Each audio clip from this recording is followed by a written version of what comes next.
Et quand la tristesse arrive, je sais tu es là, toujours près de moi. Bon mardi, bienvenue à votre émission de la Victoire de l'amour. Si vous saviez comme je suis heureux de toujours vous retrouver pour prendre ces petits moments de prière ensemble. Et comme on le fait tous les mardis, on rejoint notre amie pour un vent de fraîcheur, Brigitte Bédard.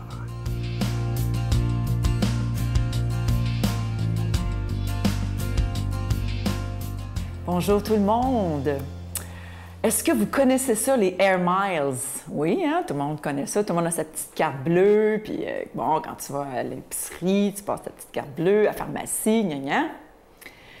Mais, connaissez-vous, il y en a peut-être qui connaissent ça, les Airlus. Alors, c'est François Morancy, l'humoriste, qui parlait de ça il y a plusieurs années déjà, mais c'est comme rentré dans le vocabulaire populaire, les Airlus. C'est un gars, quand il est fin avec sa blonde, sa blonde, elle peut lui donner des Airlus. Ça veut dire qu'elle laisse lousse un peu pour sortir avec ses chums, pour aller jouer au hockey, aller regarder la game de hockey au restaurant avec ses chums, ces affaires de même. T'sais. C'était bien drôle à l'époque. Puis, mon mari puis moi, on s'est dit, je lui ai demandé un jour, « Chérie, est-ce que tu as besoin d'Airlus, toi, dans la vie? Est-ce que je te tiens toute? » Et puis, on en est venu, on a discuté là-dessus, puis on trouvait ça bien rigolo. Puis, il m'a dit, on en est venu à la conclusion que ce qu'il avait besoin, c'était des Air Love. Alors, nous, on a inventé ça. Là, vous avez un scoop à matin. Nous, on a des Air Love. Alors, quand il est fin avec moi, OK, bien, il est toujours fin avec moi, mais il connaît un petit peu mon langage de l'amour. Hein? Je vous ai déjà parlé des 5 langages de l'amour. Un des langages de l'amour qui fait que ça déclenche un Air Love en moi, là, c'est de me faire rendre des services. Alors, il me rend des services, là, mettons, il va préparer le café la veille pour que le matin, j'ai juste à peser sur le piton puis ça part. Il va ramasser son fauteuil dans la chambre, là, que toute la pile de vêtements qui s'empile depuis le début de la semaine, il va la nettoyer. Ah, ça, c'est un petit service. Ou, il va faire ci, il va faire ça. Il va faire 1001 affaires que j'y demande, puis il me rend des services. Ça déclenche des Air Love, tu sais. Alors, il collectionne ses Air Love. C'est ça. Puis, c'est des façons comme ça de, comment je dirais, de pouvoir communier ensemble au quotidien, dans l'amour, vraiment. De pouvoir se retrouver dans le... Vous savez comment, quand on a des enfants, puis que la vie, ça va vite, on travaille chacun de notre côté, on peut se perdre. Alors, c'est de trouver des moyens pour nous, vraiment, de pouvoir se retrouver en collectionnant les Air Love. Mais vous savez bien que l'Air Love, où est-ce que ça finit? Hein? Ça finit dans la chambre à coucher, puis on barre la porte, là. Mais c'est ça, on a besoin de ces moments de folie pour se retrouver, et je vous en souhaite full love.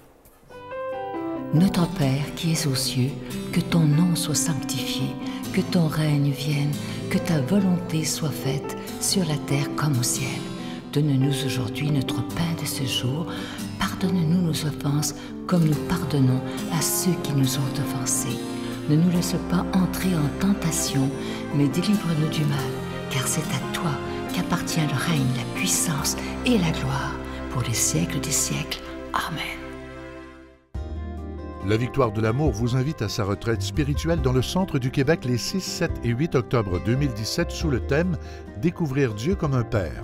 Venez vivre des moments de ressourcement inoubliables en compagnie de Sœur Angèle, l'abbé Stéphane Roy, Pierre Faubert, psychologue, le docteur Gaëtan Brouillard, Brigitte Bédard, Sylvain Charon, Miguel Padilla et la présence exceptionnelle de Franck Nicolas, conférencier reconnu mondialement, à l'hôtel et suite Le Dauphin à Drummondville. Réservé au 514-523-4433 ou sans frais au 1-888-811-92-91. Venez découvrir comment Dieu, notre Père, nous aime sans jamais nous juger.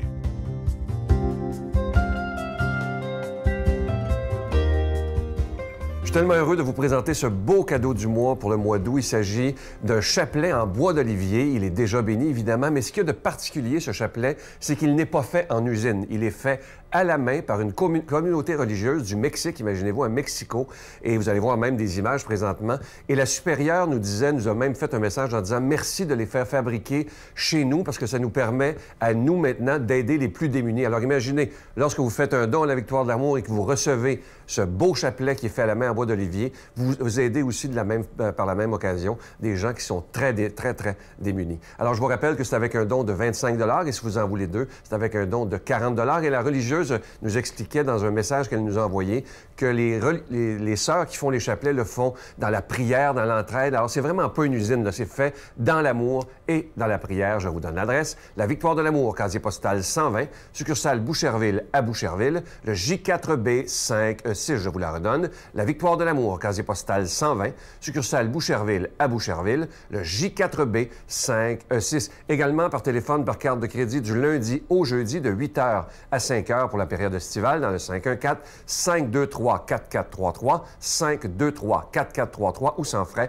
le 1-888-811-9291, 1-888-811-9291 et aussi sur notre site Internet, le www.lavictoiredelamour.org. Alors, je vous rappelle ce beau cadeau du mois. Il s'agit d'un chapelet en bois d'olivier qui est fait à la main et qui est déjà béni. Je vous remercie de tout mon cœur de votre grande générosité et merci aussi de tout cœur de votre prière.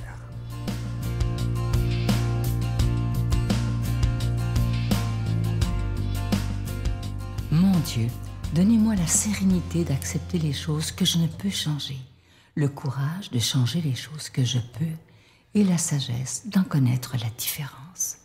Amen. Aujourd'hui, pour vous proclamer la parole de Dieu, c'est notre ami, l'abbé Daniel Gilbert.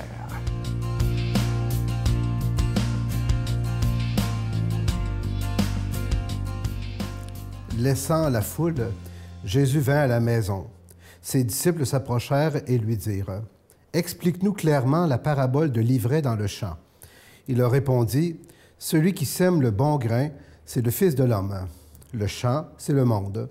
Le bon grain, ce sont les fils du royaume. L'ivraie, ce sont les fils du mauvais. L'ennemi qui l'a semé, c'est le démon. La moisson, c'est la fin du monde. Les moissonneurs, ce sont les anges. De même que l'on enlève l'ivraie pour la jeter au feu, ainsi en sera-t-il à la fin du monde. Le Fils de l'homme enverra ses anges, et ils enlèveront de son royaume tous ceux qui font tomber les autres, et ceux qui commettent le mal, ils les jetteront dans la fournaise. Là, il y aura des pleurs et des grincements de dents. Alors les justes resplendiront comme le soleil dans le royaume de leur Père. Celui qui a des oreilles, qu'il entende. Acclamons la parole de Dieu. Alors, bon matin, chers amis. C'est toujours un plaisir de vous retrouver. Nous sommes déjà rendus au début du mois d'août, donc l'été suit son cours. Et c'est le temps pour plusieurs, pour les récoltes, le fruit de nos labeurs qu'on a semés au début de l'été. Ça doit commencer un petit peu à porter fruit, peut-être dans vos jardins, puis un petit peu partout. Et l'Évangile de ce matin nous parle justement de semences, le bon et le mauvais grain. Alors tout ça, bien sûr, ça demande un petit peu d'explication. Et Jésus prend justement le temps d'expliquer à ses disciples le sens de cette parabole qu'il a racontée à tout le monde, à toute la foule qui était là. Mais là, il va la leur expliquer plus en profondeur alors qu'ils sont à la maison. Et dans un premier temps, nous devons comprendre que la parole de Dieu, effectivement, c'est la semence du royaume. Elle s'adresse à tout le monde, à l'humanité entière. Tout le monde peut avoir accès à la parole de Dieu. Et ça, c'est une bonne nouvelle. Mais qui va réellement l'écouter? Et qui va réellement chercher à la comprendre? Alors, être à la maison avec Jésus signifie être dans son intimité, prendre le temps de s'arrêter et de méditer la parole. C'est là que le Seigneur nous révèle, dans le fond, les secrets de son enseignement, un petit peu comme on le fait ce matin. Et l'Évangile nous parle de fils du royaume et de fils du mauvais. Bon, encore là, hein? Être fils du royaume, qu'est-ce que ça signifie, puis être fils du mauvais? Dans un premier temps, être fils du royaume, ça signifie tout simplement avoir accueilli et reconnaître Jésus comme étant la parole vivante de Dieu dans ma vie personnelle. Et ça, on le sait, c'est par notre baptême qu'on devient ici fils et fille du royaume. Et qu'est-ce que ça change d'être fils et fille du royaume? Bien là, j'aimerais vous lire une petite citation ce matin d'un chrétien du 2e siècle, Dionyette, qui s'appelle, hein? Un nom bizarre, mais c'est ça, hein? Qui nous parle de ces fils du royaume. Et il dit à propos d'eux, « Ils habitent leur propre pays, mais comme des étrangers.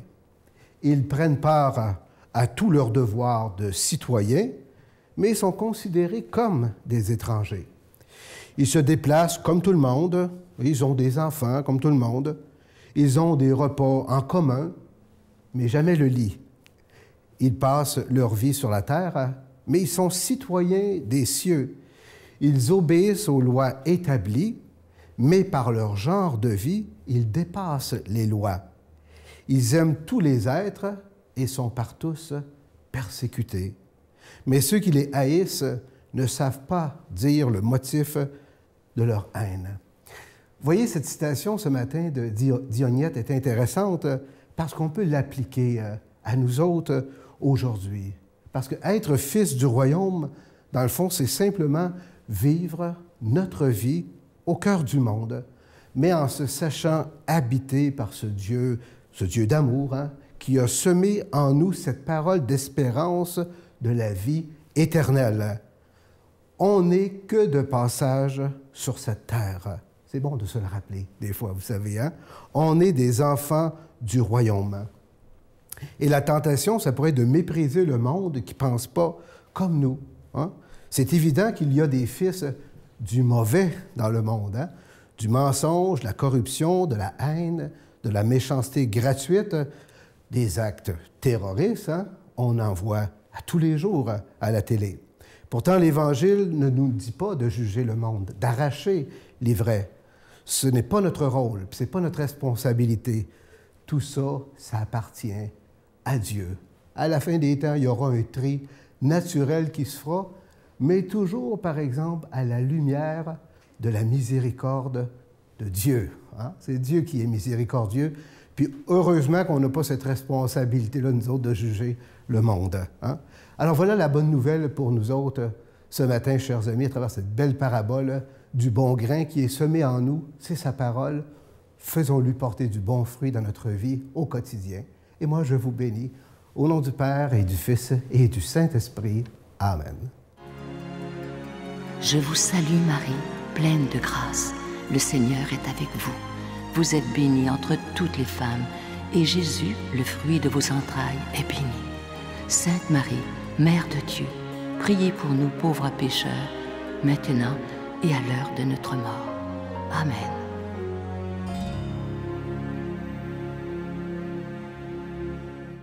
Comme je vous disais hier, ce magnifique chapelet est en bois d'olivier, c'est le cadeau du mois. Et ce qu'il y a de particulier, il n'est pas fait en usine, il est fait à la main par une communauté de religieuses au Mexique, imaginez.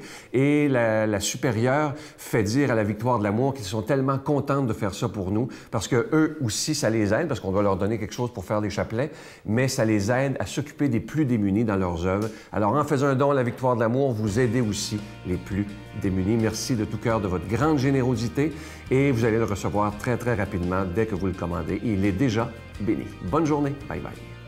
La patronne de la télé, tu sais qui ce que c'est? Sainte-Claire. Bravo! Un des rares de la télévision et de la radio qui va répondre ça. Édouard Branly l'avait proclamé, la patronne de la radio et de la télé. Alors, je regarde la nature, les animaux, tout ça. Ça m'approche avec la création et je me dis, ça ne se peut pas qu'il n'y ait pas quelque chose après avoir passé de l'autre côté. Ouais.